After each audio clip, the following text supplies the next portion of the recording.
Bismillahirrahmanirrahim. Assalamualaikum warahmatullahi wabarakatuh.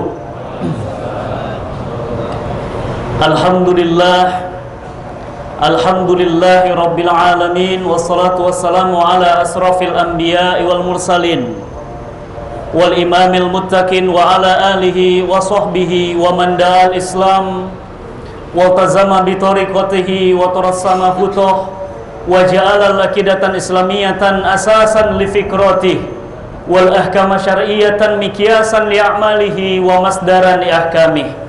Ashhadu an la ilaha illallah wa ashhadu anna muhammadan abduhu wa rasuluhu la nabiyya ba'da. Alhamdulillah subhanallah wa la ilaha illallah, Allahu akbar. Alhamdulillah, segala puji hanyalah milik Allah, Rabb yang sampai detik ini masih mengizinkan kita untuk menghirup udara Ramadan, sementara saudara-saudara kita, guru maupun sahabat, bahkan keluarga kita tidak diizinkan oleh Allah bertemu dengan Ramadan tahun ini. Dan Ramadan tahun ini jangan disia-siakan. Kenapa? Karena jangan-jangan inilah Ramadan terakhir dalam episode hidup kita di dunia yang singkat.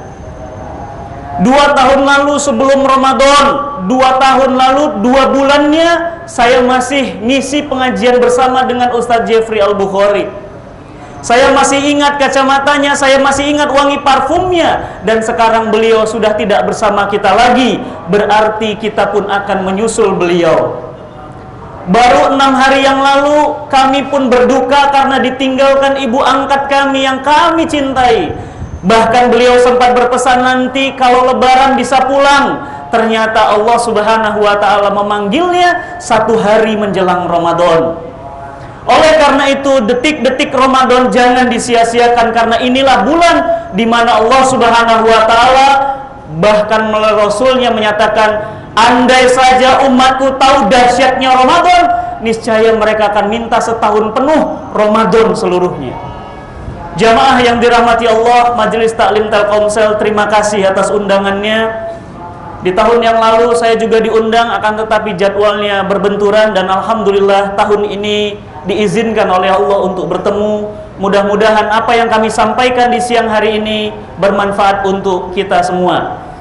Hari ini insya Allah saya akan menyampaikan sebuah materi tentang risalah Islam yang sempurna yang diabaikan.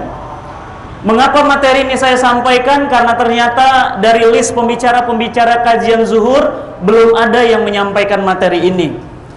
Moga-moga materi ini menjadi berbeda, dan moga-moga materi ini menjadi semangat untuk menambah ketakwaan kita. Pertanyaan saya kepada kita semua, apakah umat Islam sekarang umat yang terbaik? Boleh dijawab, apakah umat Islam ini pada hari ini terlihat menjadi umat yang terbaik? Iya, dalilnya benar. Di Al-Quran ada. Bahkan Allah subhanahu wa ta'ala di Quran surat Ali Imran ayat ke-110 dikatakan apa? Kuntum khaira ummah. Kalian itu adalah umat terbaik. Yang namanya umat terbaik sama seperti namanya mobil terbaik, rumah terbaik, komplek terbaik, karyawan terbaik, pasti level terbaik berbeda. Tetapi apa yang terjadi? Betulkah umat Islam hari ini adalah umat yang terbaik? Ternyata kalau kita lihat secara fakta, umat Islam hari ini adalah umat yang terpuruk di semua aspek-aspek kehidupannya. Umat terbaik itu pernah ada, bahkan pernah 13 abad lamanya menghiasi peradaban dunia. Dulu ketika bicara Islam, yang terbayang keren. Dulu yang bicara Islam, penemu-penemu hebat. Dulu kalau bicara Islam, penaklukan wilayah, bahkan wilayahnya sampai tersebar lebih dari 2/3 dunia disebarkan oleh pasukan-pasukan kekhilafahan Islam. Tapi apa yang terjadi hari ini? Kalau kita bicara umat Islam, coba lihat, siapa yang paling banyak kehilangan sendal kalau lagi sholat? Umat Islam. Kemarin saya ngisi rutin di Masjid Bank Indonesia. 3 orang jamaah saya sendalnya hilang. Dia bilang, Ustadz nggak nyangka ya, masjid sebesar Bank Indonesia sendal juga hilang. Saya bilang bukan masjidnya yang salah, antum nggak nitip ke tempat penitipan sendal. Ternyata, Masya Allah, ada satu ibu-ibu yang nangis-nangis. Yang 3 sendalnya hilang, yang 1 hilang tasnya. Kenapa? Bukan soal penitipan. Ternyata apa? Ada orang yang sudah mempersiapkan mengambil tasnya. Oleh karena itu, kita lihat juga betapa umat Islam hari ini, umat yang kemudian terperosok menjadi umat yang dihinakan dalam berbagai macam bidang. Nanti akan kita lihat bagaimana kondisi umat Islam. Padahal Allah Subhanahu wa taala berfirman, "Al-yauma akmaltu lakum dinakum wa atmamtu 'alaikum ni'mati wa raditu lakum Islam Madinah." Hari ini telah aku sempurnakan agamamu. Subhanallah, Masya Allah. Artinya apa? Tidak ada agama yang sesempurna Islam. Jamaah yang dirahmati Allah, sayangnya nggak ada air minum ya, karena memang kita nggak minum ya. Saya kasih contoh betapa sempurnanya Islam. Contoh, kalau di dalam Islam, adab minum itu seperti apa? Adab minum seperti apa? Baca basmalah, oke, selesai? Belum. Nggak sekedar baca doa. Apa kata Islam setelah baca doa? Betul, pakai tangan kanan kalau minum, jangan tangan kiri, menyerupai setan. Sudah selesai pakai tangan kanan? Belum, harus apa lagi? Duduk. Saudara, kenapa? Karena duduk itu sunnahnya Rasul. Berdiri, minum, hukumnya makruh. Selesai? Belum. Kalau bisa 3 kali tegukan sunnahnya, bukan langsung 1 teguk habis. Selesai? Belum. Kenapa? Kalau begitu selesai minum, baca hamdalah. Selesai? Belum. Ternyata apa? Ternyata Islam ngatur juga, bukan hanya tata cara minumnya, tapi minumannya ini zatnya halal atau haram. Contoh, antum minum pakai baca basmalah, duduk bahkan sholawat, tapi minumnya vodka. A'udzubillahi minasyaitonirrajim. Bismillahirrahmanirrahim. Allahumma shalli wa sallim wa barik ala Muhammad. Diminum vodkanya. Nggak bisa. Kenapa? Walaupun tata cara minumnya sudah syar'i, sudah sunnah, tapi minumannya haram. Selesai? Belum. Ternyata apa? Walaupun tata cara minumnya sudah benar, walaupun zatnya halal, pertanyaan saya, yang antum minum itu minuman siapa? Masya Allah. Emang kenapa Ustaz? Loh, nggak boleh. Walaupun zatnya halal, walaupun tata cara minumnya sesuai sunnah Rasulullah SAW, tapi minumnya antum ambil minum orang lain yang bukan milik antum, maka kemudian zatnya menjadi, kepemilikannya menjadi haram. Masya Allah. Islam agama sempurna. Mau nanya apa sama Islam? Ada. Saya kalau dikasih waktu cukup, saya bisa jelasin ke jamaah hayakumullah tentang sistem ekonomi Islam. Dari mulai perdagangan, trading, dari mulai ekonomi makro, ekonomi mikro, sampai kemudian bagaimana Islam mengurus sumber-sumber pemasukan negara dalam Islam.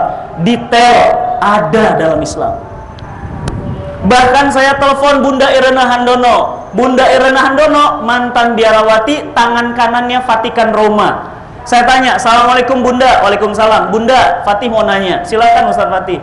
Dulu di agama Bunda, kalau orang mau minum, bagaimana adab dan tata caranya? Cukup berdoa, minum, sudah selesai.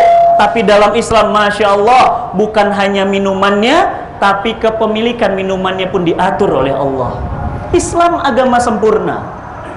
Berarti apa pemahaman ayat ini? Berarti agama-agama, sistem hidup, peraturan-peraturan selain Islam pasti nggak sempurna. Oleh karena itu, Allah Subhanahu wa Ta'ala juga menegaskan di ayatnya ini, wa atmamtu 'alaikum nikmati, dan telah aku ridhoi Islam menjadi agamamu. Bahkan Allah katakan apa? Aku cukupkan nikmat. Yang namanya nikmat kalau sudah cukup, berarti kita masih butuh nikmat selain Islam? Gak, udah cukup, Islam cukup. Saya tadi ditanya oleh panitia, Ustadz, apa kabarnya Ustadz Felix Yao? Alhamdulillah beliau baik. Loh kok nggak mau ngisi pengajian? Bukan nggak mau ngisi pengajian, saya dan beliau sekarang sedang ngecas baterai. Kenapa? Karena ustadz itu, dai itu ibarat power bank. Dulu beliau ngaji dengan saya, sekarang saya satu pengajian dengan beliau ke satu guru lagi yang lebih tinggi lagi ilmunya. Kenapa? Karena kami juga harus upgrade, kayak Android harus upgrade. Karena kalau nggak upgrade nanti ilmunya segitu-gitu aja. Nah, apa kata beliau ketika masuk Islam? Saya sedih, saya menangis melihat umat Islam mereka minum air comberan, padahal mereka sudah diturunkan oleh Allah air yang putih bersih dari Allah yang tidak ada sedikit pun keraguannya. Itulah namanya Islam. Apa maksudnya air comberan? Sistem ekonomi kita bukan sistem ekonomi Islam. Sistem sosial kita, sistem sosial barat. Sistem pemerintahan kita, sistem sosial pemerintahan barat. Padahal Allah Subhanahu wa ta'ala sudah memberikan kita aturan yang sempurna.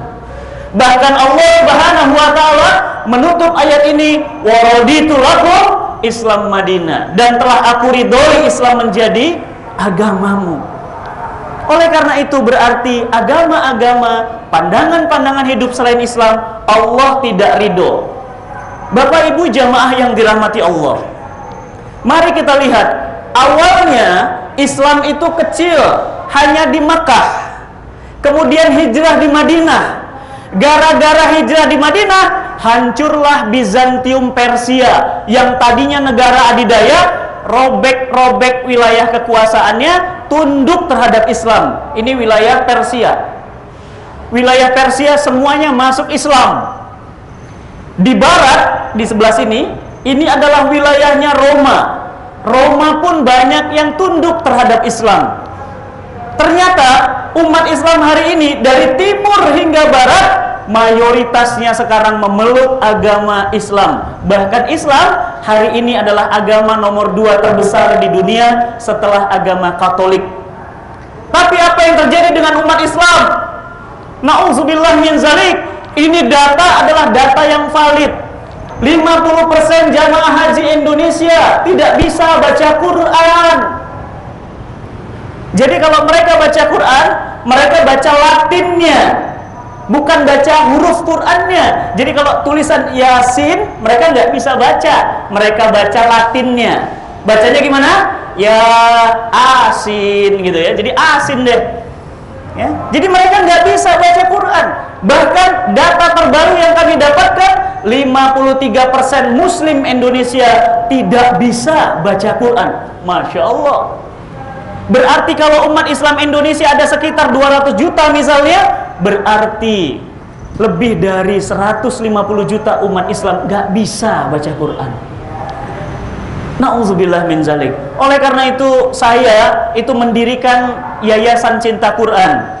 Bagi Bapak Ibu ini kabar gembira, mumpung Ramadan, mudah-mudahan ini Ramadan kesempatan bukan kesempatan terakhir. Bagi yang belum bisa baca Quran sama sekali, saya punya metodenya, cuma 4 kali pertemuan bisa lancar baca Qurannya. Boleh dicoba, kunjungin aja www.cintaquran.com, bisa daftar online, dan nanti belajarnya bisa di SCBD, bisa di Tebet, bisa di Rawamangun, bisa di Bogor. Pilih waktunya. Alhamdulillah alumninya sudah 8.000 orang. Jangan sampai data ini terjadi. 50% nggak bisa baca Quran. Bahkan kemarin Ustadz Yusuf Mansur telepon saya, Ustadz Fatih, data yang antum bilang itu salah. Yang benar berapa Ustadz? 92% yang nggak bisa baca. Kok gede banget? Iya, baca baik dan benar. Oh iya, baca baik dan benar lebih parah lagi. Ya. Nah, oleh karena itu Bapak Ibu yang dirahmati Allah, beginilah nasib umat Islam di seluruh penjuru dunia. Baru-baru ini Muslim Uighur di Cina, pemerintahnya melarang mereka puasa Ramadan. Bahkan mereka dilarang kemudian menghidupkan simbol-simbol Islam. Pemerintah Muslim di daerah lainnya juga bersikap yang sama. Ini anak di Palestina, bola matanya ditembak oleh Zionis Israel sampai bola matanya pecah. Dan ini terjadi di bulan Ramadan. Dan foto-foto ini menggambarkan betapa umat Islam, umat yang besar, hari ini lemah. Jumlahnya 1,6 miliar.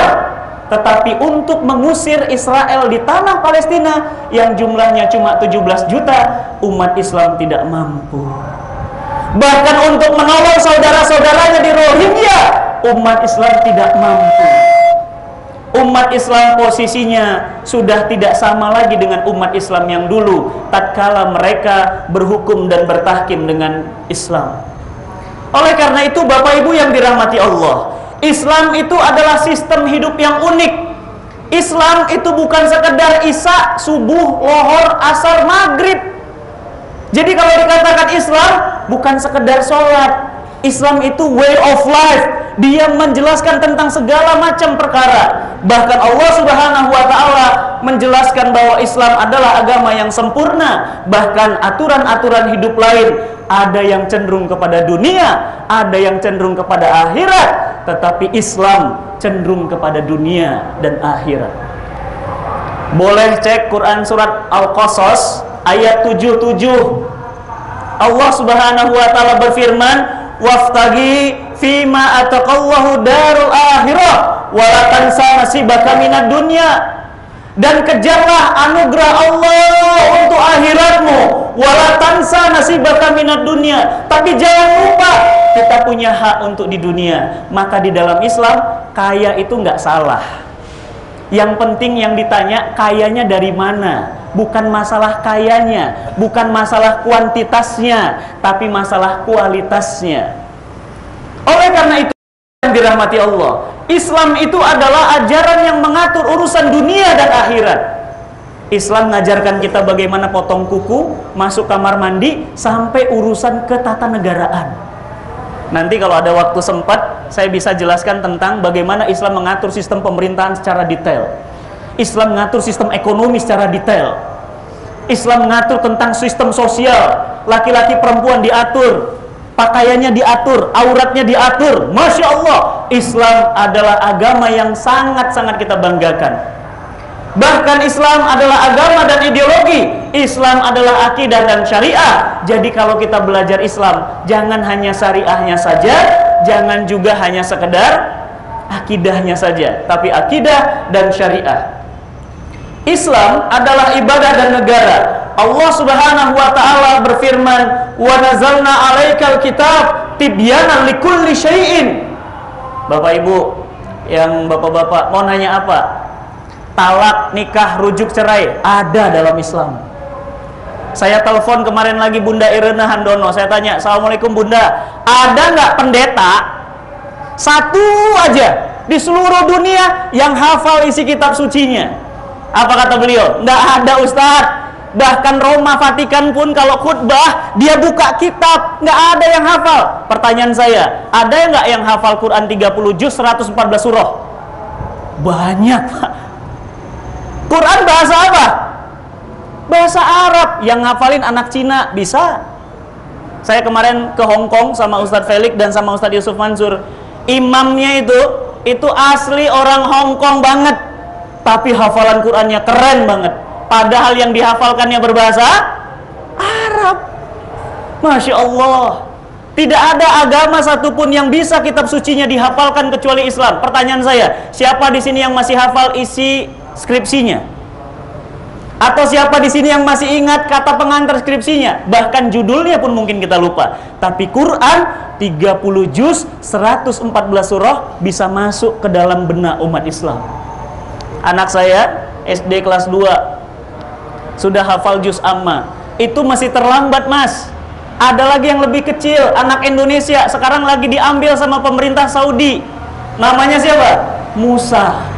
Umurnya 7 tahun, hafal 30 juz 114 surah seluruhnya. Bahkan waktu itu saya dan beberapa ustadz ketemu, kita ngetes, kita penasaran betul nggak hafal. Begitu kita acak ayat, buka Quran, kita cek, infiru khifafan wasikolan wajihadu bi amwalikum wa anfusikum fi sabilillah. Lanjutin, dia ngelanjutin, bisa. Masya Allah. Sekarang nanti baca tolong SOP kantor dari halaman awal sampai halaman akhir, terus ditanya bisa hafal lagi nggak? Nggak bisa. Quran bisa dihafalkan. Ini salah satu mukjizat Quran. Dan Allah katakan apa? Kami jelaskan Quran ini untuk segala sesuatu perkara.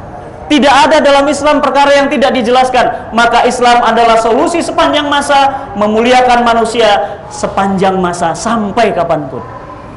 Saya akan menjelaskan di waktu yang singkat ini. Yang pertama, Islam menjaga agama, menjaga jiwa, menjaga akal, keturunan, harta benda, kehormatan, keamanan negara. Pertama, Islam menjaga agama, tidak ada paksaan masuk Islam.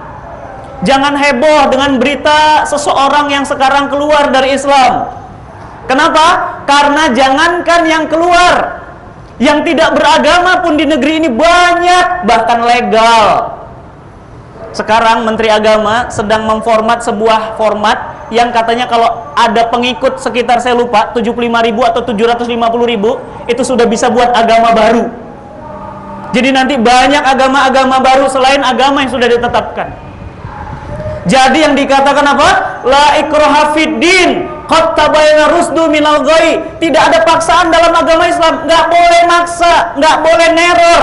Tapi kalau orang sudah masuk Islam, jangan main-main, jangan keluar masuk. Apa kata Rasul kita? Rasul kita bilang, man baddala dinahu faktuluhu. Barang siapa yang menggonta-ganti agamanya, maka penggallah lehernya. Artinya apa? Jangan main-main kalau sudah Islam, komitmen, belajar, maksimal, mati wala tamutunna illa wa antum muslimun. Oleh karena itu, kalau kita lihat dulu ketika Khalifah Abu Bakar Siddiq radhiyallahu an menjabat, program kerja pertamanya apa? Membantai Musailamah Al-Kadzab. Siapa Musailamah Al-Kadzab? Musailamah Al-Kadzab adalah mengaku sebagai nabi baru. Pemerintah Indonesia, ada orang yang bilang, tolong bilang sama Presiden RI, nanti ada UFO mendarat di Monas. Nggak ada yang kemudian berani menangkap bahkan menghentikannya. Kenapa? Karena pemerintah tidak lagi berpijak berdasar atas ketentuan-ketentuan Allah.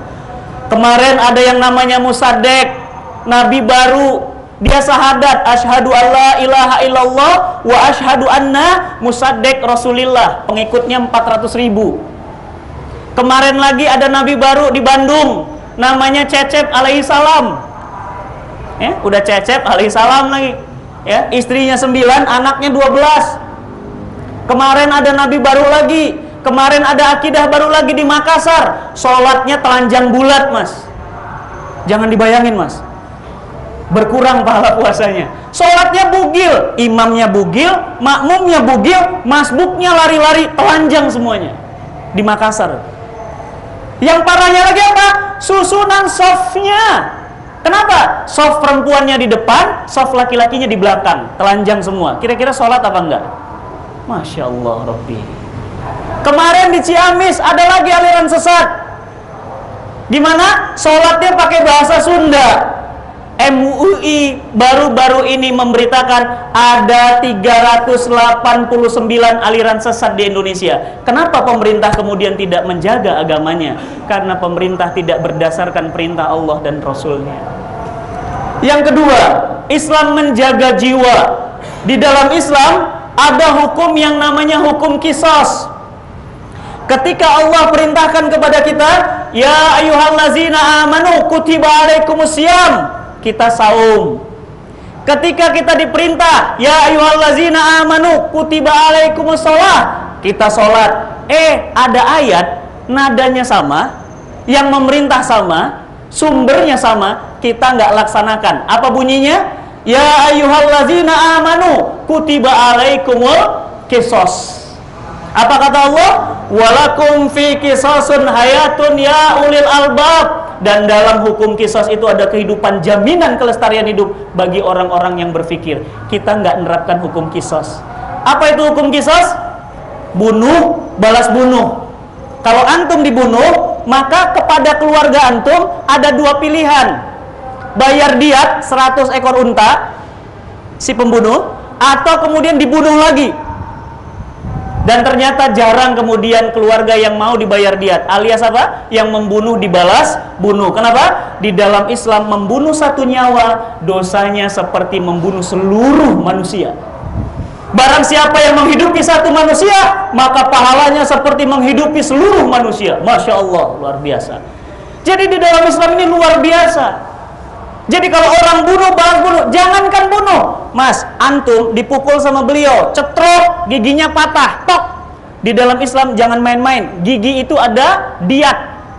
Nanti kalau belajar fikih jinayah, ada diat. potong, pok, giginya pongkol, itu diatnya 5 ekor unta.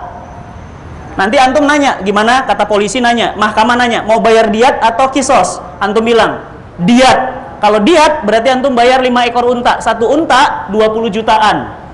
Berarti bayarnya berapa? 100 juta. Kalau beliau bilang, enggak, saya enggak mau diat, saya mau kisos. Maka antum di tangannya, kakinya diikat, suruh nyengir gini.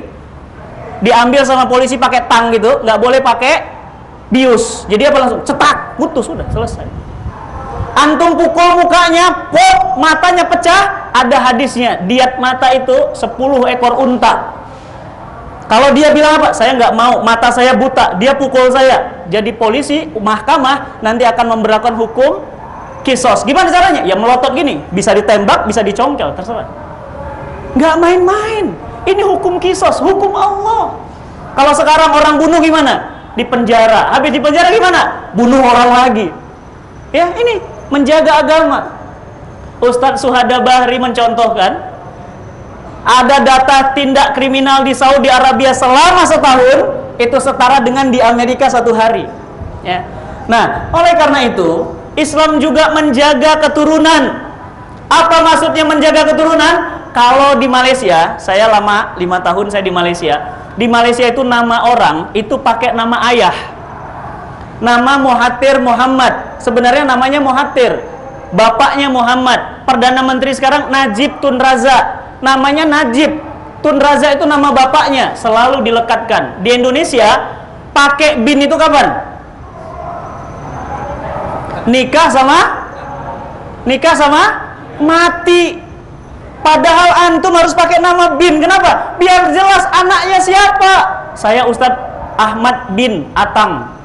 Diperpanjang namanya Ahmad bin Jadi Ahmad bin siapa harus jelas. Kenapa? Karena di dalam Islam ada hukum-hukum yang menjaga nasab. Anak siapa jelas. Contoh apa? Yang pertama, Islam memerintahkan pemuda-pemudi menikah segera. Undang-undang MK yang terbaru udah baca? Kemarin Kompas langsung jadi headline. Apa kata Kompas? Menikah muda membahayakan generasi. Coba bayangin. Jadi zina itu nggak bahaya, tapi kalau nikah bahaya itu. Ya, itu kemarin headline-nya Kompas. Langsung saya sebut brand aja. Ya, dia bilang apa? Nikah muda itu membahayakan generasi. Ya, tapi kalau zina nggak bahaya itu masih silahkan saja. Ya. Dalam Islam, laki-laki yang muda-mudi menikah. Apa kata Rasul? Ya ma'syaras syabab, in istata' man istata'a minkumul ba'at falyatazawwaj. Wahai laki-laki, jika kalian sudah mampu, maka menikahlah. Maka sekarang ini Masya Allah banyak sekali orang-orang yang enggan menikah. Dengan alasan apa? Uang dan yang lainnya. Tapi apa? Dia kemudian pegang prinsip. Prinsipnya apa? Dia bilang gini, Ustadz, intinya kan makan daging kambing, Ustadz. Kalau makan daging kambing, Ustadz, nggak perlu miara kambing, Ustadz. Cukup makan sate kambing. Malam ini bisa sate kambing Mang Udin, besok sate kambing Mang Ujo, besok sate kambing ini. Intinya kan makan daging kambing. Masya Allah, coba pikirannya. Artinya apa? Yang inti dari pernikahan apa? Bersetubuh. Maka apa? Nggak penting pernikahan, setubuh bebas. Padahal apa kata Rasul? Jika riba dan zina telah dihalalkan di sebuah negeri, maka mereka sudah menghalalkan azab Allah kepada mereka. Oleh karena itu, di dalam Islam perzinahan itu sangat-sangat terlarang. Apa kata Allah? Azaniyatu wazani fazlidu kulla wahidin mi'atan jaldah.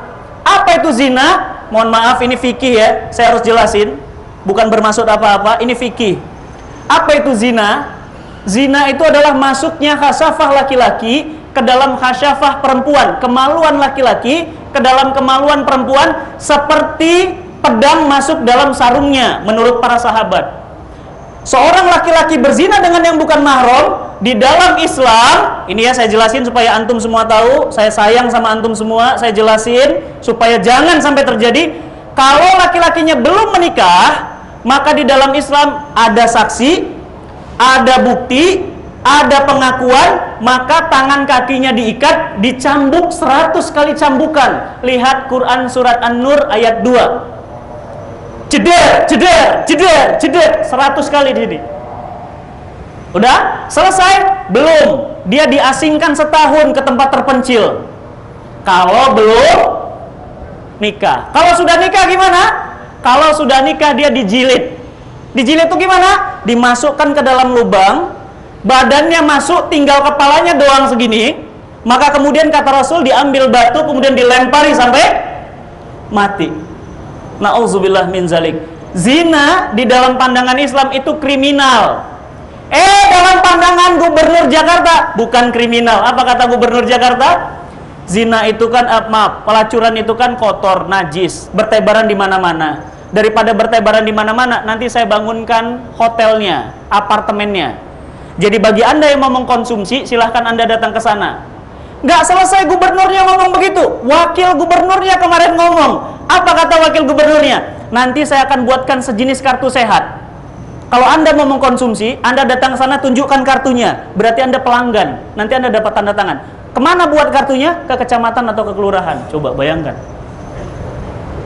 Allah melarang perzinahan, negara malah kemudian memfasilitasi perzinahan. Nauzubillah min zalik. Ini bahaya sekali. Agama kita tidak terjaga, keturunan kita tidak terjaga, nasab kita tidak terjaga. Karena apa? Islam tidak diterapkan. Islam menjaga kehormatan wanita muslimah. Yang wanita tidak boleh dia menampakkan aurat kepada yang bukan mahramnya. Mahram mereka boleh lihat, adik ipar nggak boleh. Nggak apa-apa Ustadz, kan cuma adik ipar. Suami saya punya adik laki-laki. Nah adik laki-laki itu main ke rumah, ya saya pakai baju rumah biasa. Nggak boleh, kenapa? Adik ipar itu bukan mahram. Maka apa? Wajib menutup aurat kepada mereka.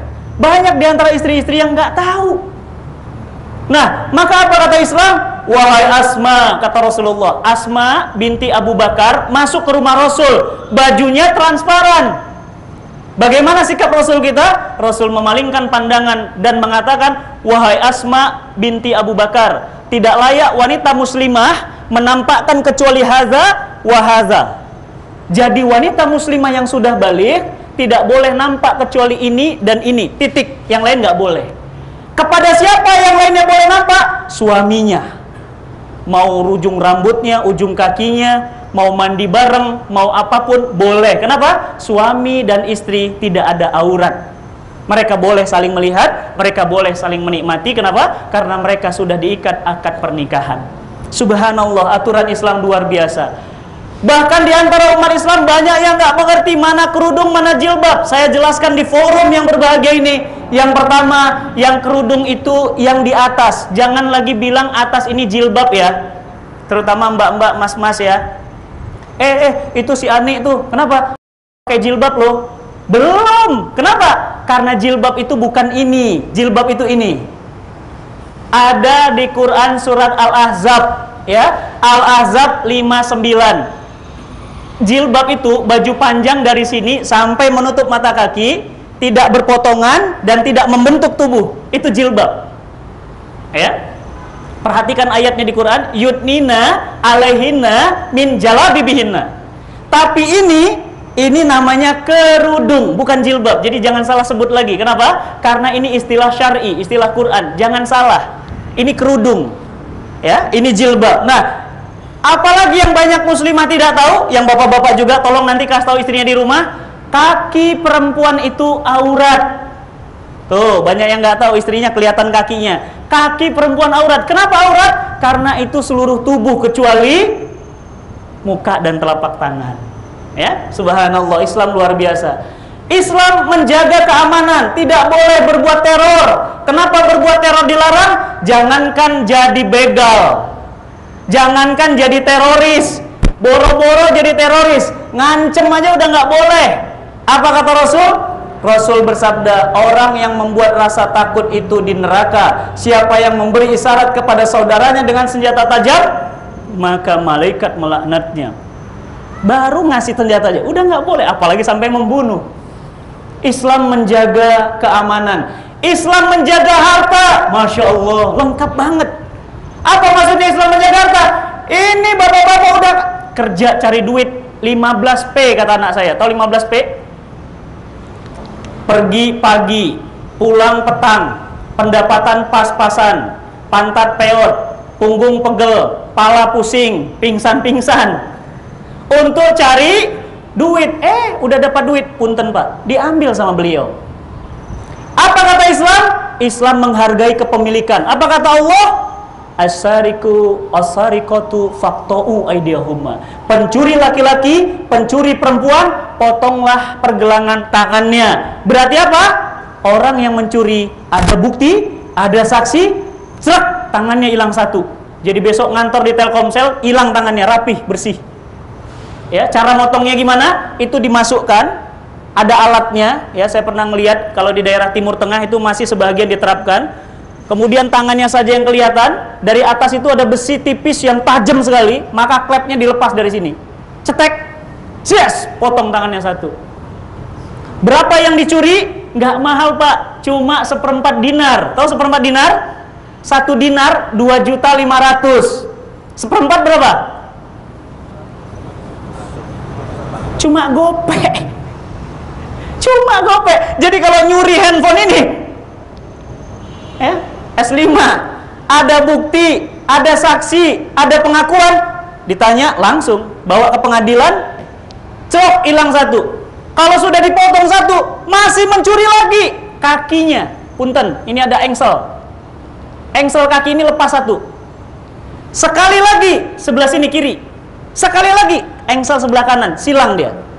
Inilah perintah Allah dan Rasulnya. Jangan main-main. Sekarang coba lihat, laptop hilang, mobil hilang, semua hilang.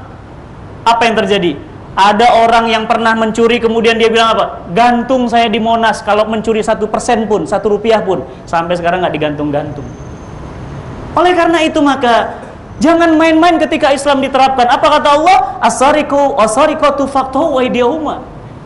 Nggak main-main mencuri Mas. Islam sangat menghormati antum. Coba antum Mas, puntang-panting cari duit, tiba-tiba dia enak-enak aja ngambil. Apa kata Islam? Potong tangan. Jadi kalau pas nanti ngelamar kerja, tangannya hilang satu udah ketahuan, oh pasti pernah mencuri, udah selesai. Dan itu mentalnya down, gak akan pernah mencuri lagi. Ini di dalam Islam. Islam menjaga akal. Apa maksudnya Islam menjaga akal? Islam menjaga hal-hal yang jangan sampai merusak akal. Caranya gimana? Mengharamkan homer, mengharamkan minuman-minuman keras. Mohon maaf, ini saya harus sampaikan karena saya nggak tahu apakah saya sempat lagi ketemu nanti di sini.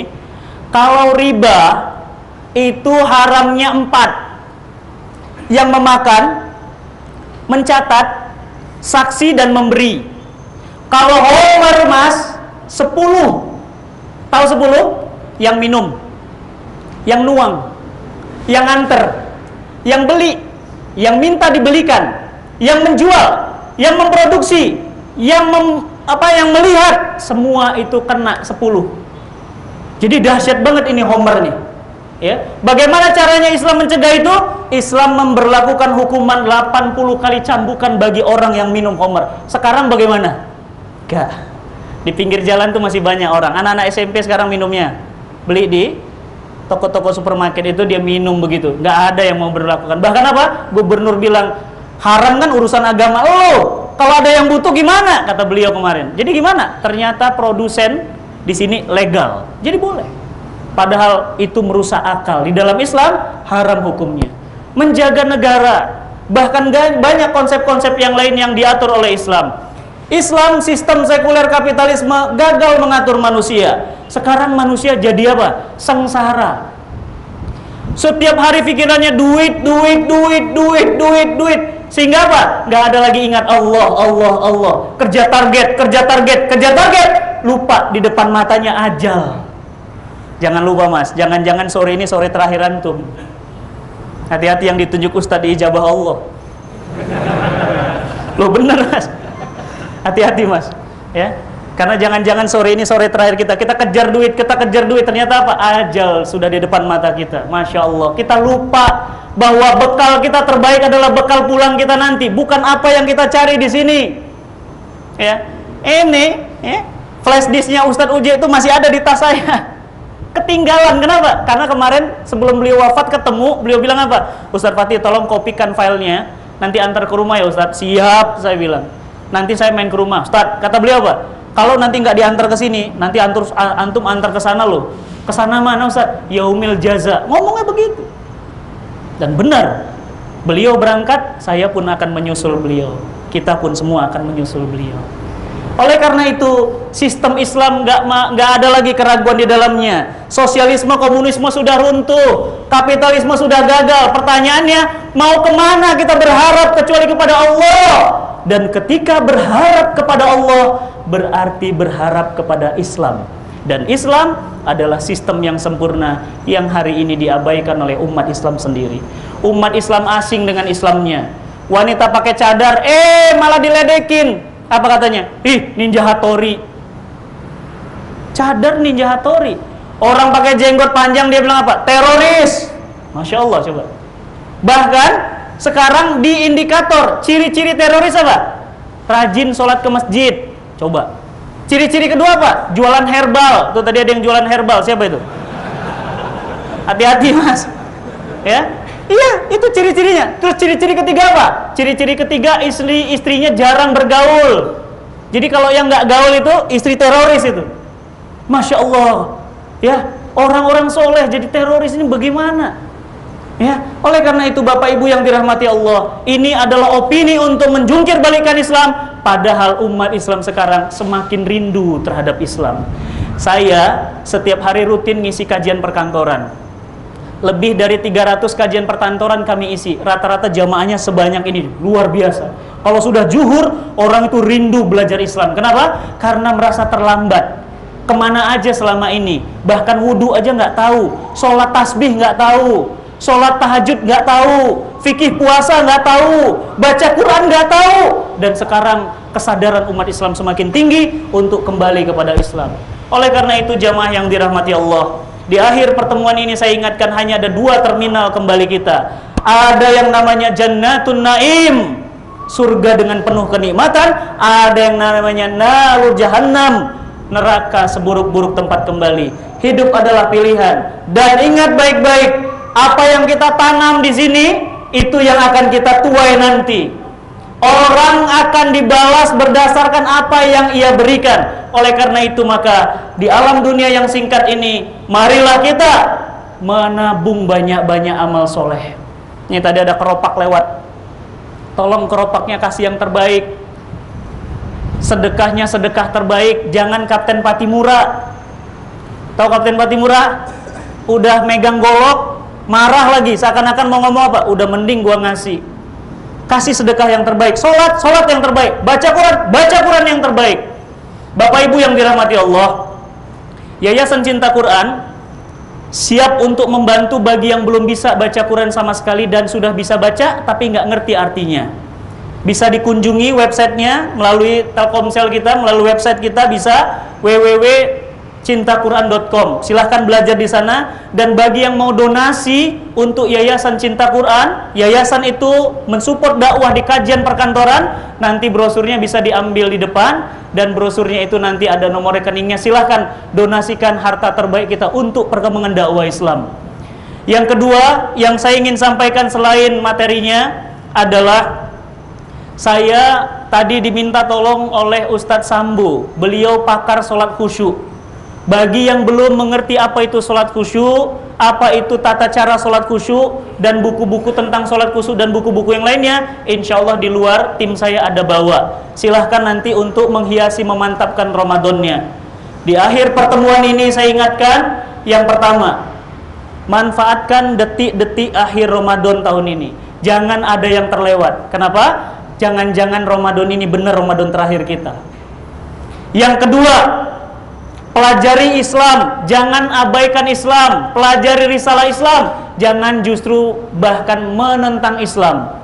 Baru-baru ini komunitas yang namanya Islam liberal menggulirkan lagi yang namanya apa? Islam Nusantara. Kalau ada Islam Nusantara, apa maksudnya Islam Nusantara? Assalamualaikum diganti dengan selamat pagi. Ya, apa maksudnya Islam Nusantara? Jangan bawa-bawa istilah-istilah Islam, istilah-istilah Arab. Jadi Qurannya kalau begitu bukan Quran dari Arab, berarti buat Quran sendiri.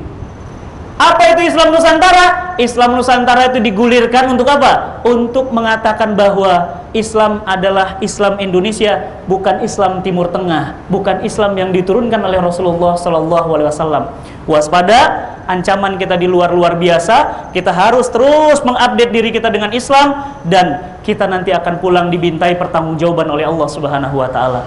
Yang benar hanyalah milik Allah, yang salah hanyalah kami tempatnya. Kewajiban kami hanya menyampaikan, Allahumma balaghna fashhad ya Allah. Ya Allah, kami sudah sampaikan. Ya Allah, saksikanlah. Assalamualaikum warahmatullahi